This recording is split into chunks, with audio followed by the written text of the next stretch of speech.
जय हिंद। एक बार फिर से मैं जितेंद्र जोशी इस रविवार आपके सामने उपस्थित हूँ।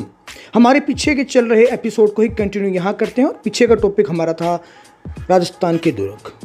तो वीडियो को अंत तक देखें, वीडियो को लाइक और शेयर करना न भूलें और चैनल यदि अभी तक आपने सब्सक्राइब नहीं किया है तो चैनल भी सब्सक्राइब कर लें और कमेंट द्वारा बताते रहें कि आपको वीडियो कैसे लग रहे हैं। चलिए आज का पहला दुर्ग करते हैं भटनेर दुर्ग हनुमानगढ़ में। इसके निर्माणकर्ता थे भाटी शासक भूपत भाटी। इन्होंने 295 ईस्वी में इस दुर्ग का निर्माण करवाया था। इस पर आक्रमण हुए। पहला आक्रमण होता है 1001 ईस्वी में महमूद गजनबी ने इस दुर्ग पर अधिकार कर लिया था। 1398 ईस्वी में दूलीचंद भाटी और तैमूरलंग ने के मध्य युद्ध होता है और तैमूरलंग युद्ध में जीत लेते हैं। इसकी जानकारी हमें तैमूरलंग की आत्मकथा तुजुक ए तैमूरी से मिलती है। दूसरा आक्रमण होता है उसके बाद में दिल्ली के सुल्तान फिरोज शाह तुगलक ने भी इस पर आक्रमण किया और उसका सेनापति शेर खान जो है वो इस युद्ध में मारा जाता है। इसीलिए शेर खान की मजार इस दुर्ग में बनी हुई है। बात करते हैं इसकी विशेषताओं की, तो राज्य का यह एकमात्र दुर्ग है जहां मुस्लिम महिलाओं द्वारा जोहर किया गया था। बाकी सभी जगह राजपूतानियों के द्वारा ही, क्षत्रियों के द्वारा ही किया गया था। राज्य में सर्वाधिक विदेशी आक्रमण भी भटनेर दुर्ग पर ही हुए थे। ये भी इसकी एक विशेषताओं में महत्वपूर्ण है। यहाँ मामा भांजा की कब्र बनी हुई है जो दुर्ग की रक्षा करते हुए शहीद हुए। साथ ही यहाँ हनुमान जी का प्राचीन मंदिर भी बना हुआ है। 1805 ईस्वी में बीकानेर के शासक सूरत सिंह ने भटनेर का नाम बदल दिया और हनुमान जी के प्राचीन मंदिर के कारण ही इसका नाम हनुमानगढ़ यानी कि दुर्ग कर दिया गया और वर्तमान में भी यह शहर हनुमानगढ़ के नाम से जाना जाता है जो कि जिला मुख्यालय है।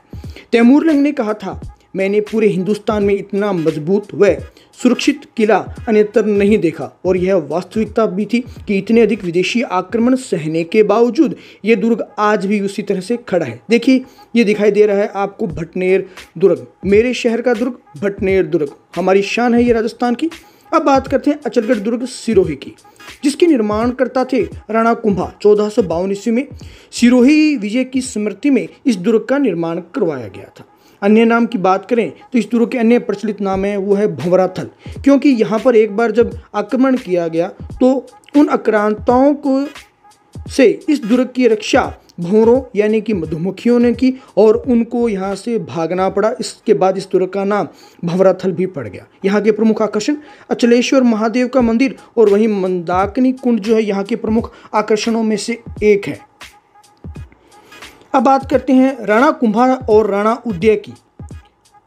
जी हाँ, यहाँ राणा कुंभा और राणा उदा की मूर्तियां बनी हुई हैं जिन्हें सावन भादो के नाम से जाना जाता है। सावन भादो राजस्थान में कई अन्य भी हैं, झील भी हैं, नहर है और अन्य कई चीज़ें भी हैं सावन भादो, लेकिन सावन भादो यहाँ मूर्तियां हैं जो कि राणा कुंभा और राणा उदय की बनी हुई है। ये अचलगढ़ दुर्ग की विघम दृश्य आपको दिखाई दे रहा है इस पिक्चर में।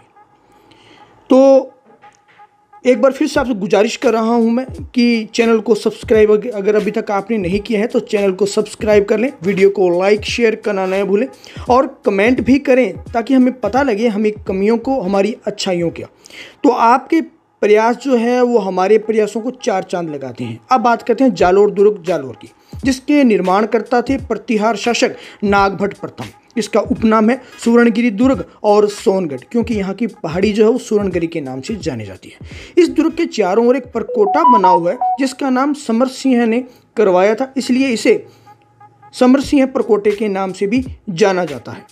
अब इस दुर्ग की तस्वीर ऊपर दिखाई दे रहा है वो जालोर दुर्ग के अंदर की तस्वीर है और बाद में दिखाई दे रही तस्वीर आपको तोपखाना मस्जिद की है, जो कि जिसके बारे में हम आगे चलकर बात करेंगे कि तोपखाना मस्जिद क्या थी। अब बात करते हैं यहाँ के प्रमुख साकों की। यहाँ 1311 ईस्वी में कानड़देव चौहान और अलाउद्दीन खिलजी के मध्य हुए युद्ध में साका होता है, जिसके बाद अलाउद्दीन खिलजी ने इस दुर्ग का नाम बदलकर जलालाबाद कर दिया था। दर्शनीय स्थलों की बात की जाए तो यहाँ के प्रमुख दर्शनीय स्थलों में मलिक शाह पीर की दरगाह, बहुत बार एग्जाम में पूछा जा चुका है कि मलिक शाह पीर की दरगाह कहाँ स्थित है, और दूसरी है वीरम देव की चौकी, ये आपको इतिहास में पढ़ने के लिए मिलेगा। फिर तोपखाना मस्जिद या फिरोजा मस्जिद या अलाउद्दीन खिलजी की मस्जिद। जी हाँ, तीनों एक ही मस्जिद के नाम है और तोपखाना मस्जिद की तस्वीर आप पीछे देख चुके हैं। इसके अलावा आशापुरा माता या महोदरी माता का मंदिर भी यहीं स्थित है, जो कि सोनगरा चौहानों की कुल देवी थी। चलिए अब बात करते हैं सिवाना दुर्ग बाड़मेर की, जिसके निर्माणकर्ता थे वीर नारायण पंवार। 10वीं शताब्दी में इस दुर्ग का निर्माण करवाया गया था। इसके प्रचलित नाम है कुंभल थाना। इसके अलावा जालोर दुर्ग की कुंजी, मारवाड़ के शासकों की शरण स्थली। अब बात करते हैं यहाँ हुए प्रमुख साकों की। जालोर दुर्ग तक पहुँचने के लिए सिवाना दुर्ग को जीतना आवश्यक था। यहाँ का पहला साका होता 1308 ईस्वी में सातलदेव चौहान और अलाउद्दीन खिलजी के मध्य हुए युद्ध के दूसरा 1585 में वीर कल्ला राय महलोत और अकबर की सेना के मध्य हुए युद्ध के बाद। तो इसी तरह से अपना प्यार बनाए रखें। आपका दिन शुभ रहे। जय हिंद, जय भारत।